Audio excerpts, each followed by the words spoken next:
Mengejutkan, ada 3 berita terupdate dan terbaru tentang Ferdy Sambo dan Brigadir Yosua. Silahkan simak baik-baik. Inilah berita yang pertama. Pantesan Ferdy Sambo berani, selain tukang pukul Kapolri, ternyata ada kekuatan besar di belakangnya. Sehingga berani rekayasa kasus pembunuhan Brigadir Yosua. Hal ini diungkapkan pengacara keluarga Brigadir Yosua, Kamarudin Simanjuntak. Dengan kekuatan orang mulai dari tokoh politik, hingga mafia inilah Ferdy Sambo menjelma menjadi sosok yang kuat, terlebih Sambo juga didapuk menjadi tangan kanan Kapolri selaku Kadif Propam Polri. Sehingga kekuasaannya semakin merajalela dan mengurita, tidak hanya di ranah institusi saja tetapi juga masuk ke ruang aparat penegak hukum lainnya.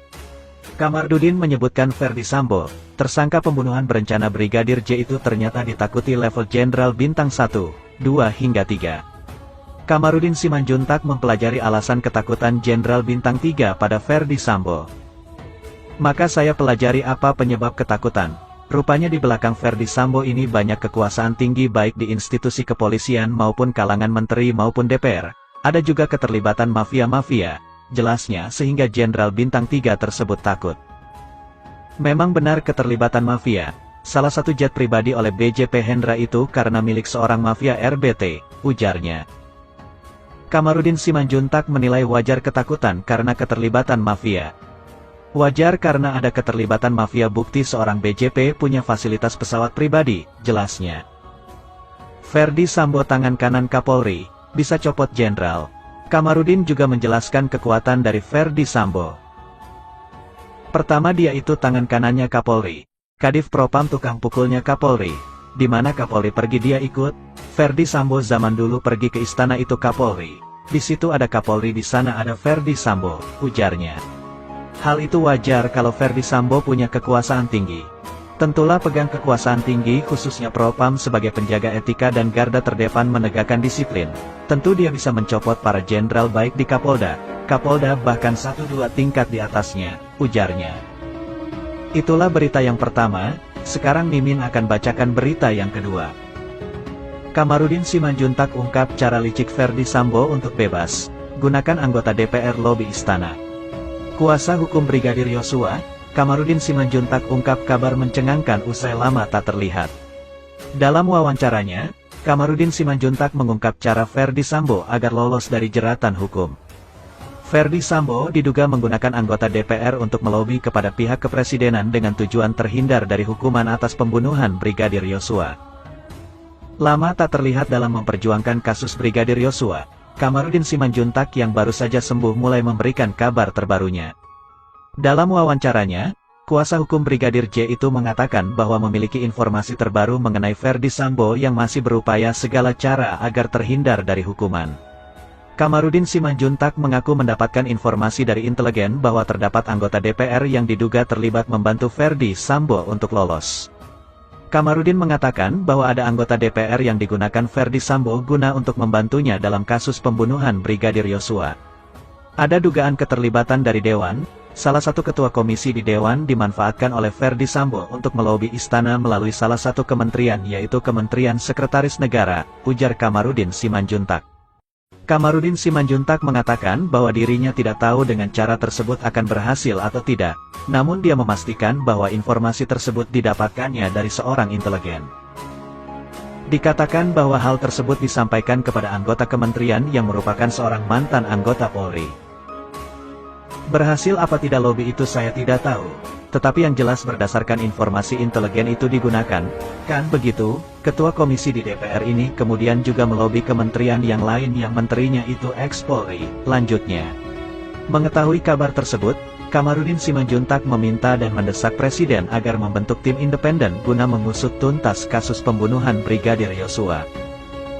Kuasa hukum Brigadir J tersebut menyatakan bahwa dirinya sudah mengetahui keterlibatan beberapa pihak atas kasus pembunuhan Brigadir Yosua, maka perlunya membentuk tim independen.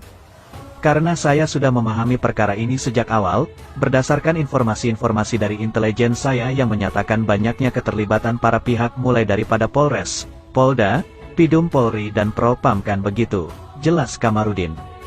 Kamarudin yang merasa kecewa lantaran himbauan Presiden dengan mengatakan mengusut tuntas kasus pembunuhan Brigadir J tanpa harus ditutup-tutupi tidak didengarkan oleh pihak kepolisian.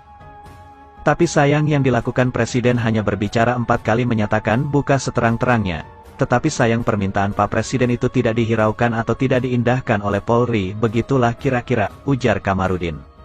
Itulah berita yang kedua, sekarang Mimin akan bacakan berita yang ketiga.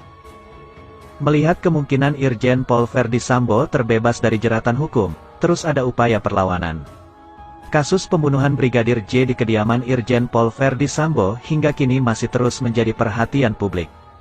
Sejumlah fakta baru pun terungkap atas kasus pembunuhan ini.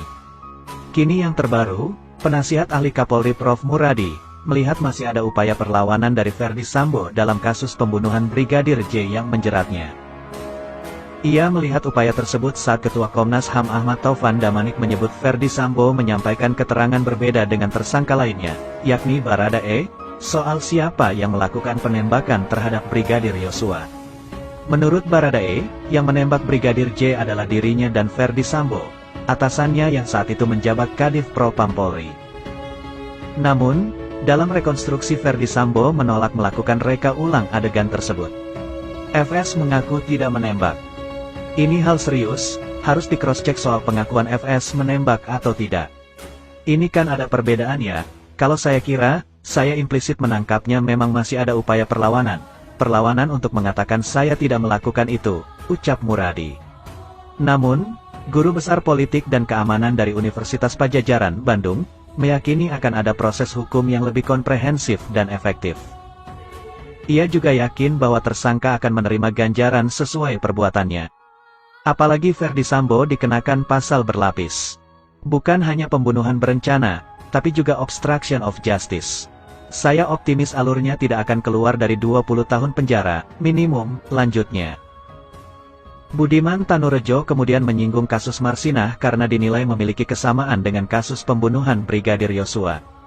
Kesamaan dua kasus tersebut, yakni saksi mahkota yang juga menjadi tersangka. Sementara dari pengalaman kasus Marsinah, semua tersangka bebas. Perihal itu, Muradi yakin kasus pembunuhan Brigadir J tidak akan bernasib sama dengan kasus Marsinah. Sebab, ada 3 hal dalam kasus pembunuhan Brigadir J yang tidak ada dalam kasus Marsinah.